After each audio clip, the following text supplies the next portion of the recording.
هل سيكون غدا في تشكيلة البداية أو لا كذلك؟ نعم، لقد أجرينا حديثا أنا ورونالدو ومع اللاعبين أن أوطد علاقاتي مع اللاعبين، والحديث كان يجب أن يجري مع رونالدو. هذا جزء من أسسنا ومن أنظمتنا. أنا لن أقول أنني أقوم بهذا مع كل اللاعبين، هذا ليس صحيحا طبعا، لكنه قائد، هو قائد المنتخب الوطني. وشرحت له لما لن يشارك في تشكيلة البداية. بعد الغداء اجتمعنا، شرحت له لما لن يشارك في تشكيلة 11، وشرحت له لكي لا يتفاجأ.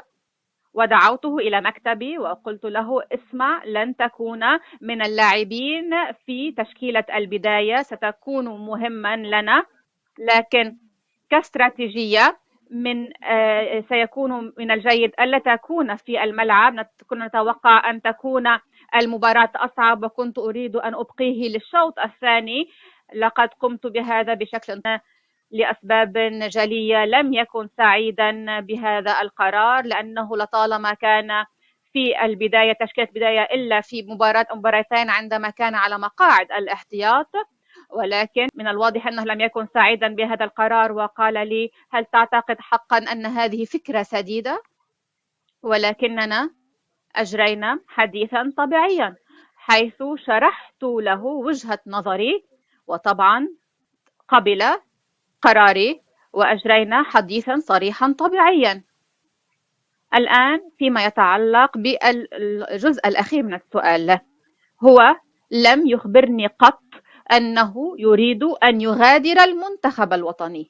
وكما قال جاو، وأريد أن أكرر هذا الموضوع، أعتقد آن الأوان لنوقف هذا الحديث ونوقف إذن هذه الجدلية، لأن مثال حول ما قلته هو ما قام به يوم المباراة مثلا.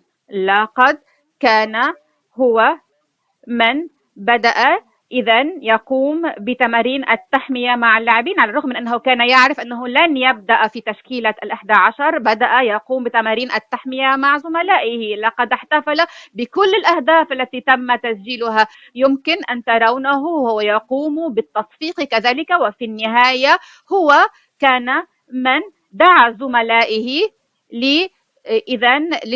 أو لمصافحة المشجعين وشكرهم. أعتقد آن الأوان لكي نترك رونالدو ونقر بكل ما قام به لكرة القدم البرتغالية. فرناندو، أريد أن أعرف عن بن دياس.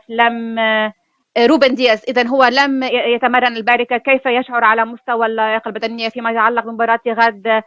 لقد لعبت بطريقة مدهشة ضد المنتخب السويسري. البرتغال كان لديه أداء رائع، وأيضا أعرف إذا كنتم سوف تقومون بالمحافظة على نفس التشكيلة، مثلا غونزالو راموس، وإذا رونالدو سوف يبقى إذا في مقاعد الاحتياط، وكيف تقومون بإدارة كل العواطف، خاصة أنه لم يكن سعيدا بهذا الموضوع.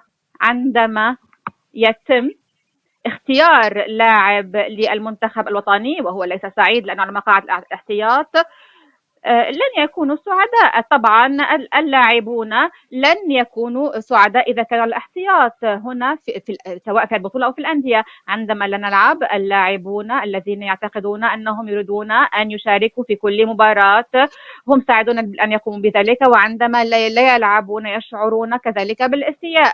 إذا نحن هذا ما كان يحدث دائما منذ أن كنت أنا لاعبا، وهذا أمر طبيعي. والمدير أو بالأحرى المدرب عليه أن يفهم ذلك، وعليه أن يفكر باستراتيجية مناسبة للمباراة، وهذه أمور علينا أن نواجهها. بالتالي إذا فاز منتخب ولنغير أي شيء، رأينا هذا يحصل طبعا، قد قد يكون هذا سلبيا. وإذا فاز الفريق، هذا لا يعني كذلك أنه لن نغير.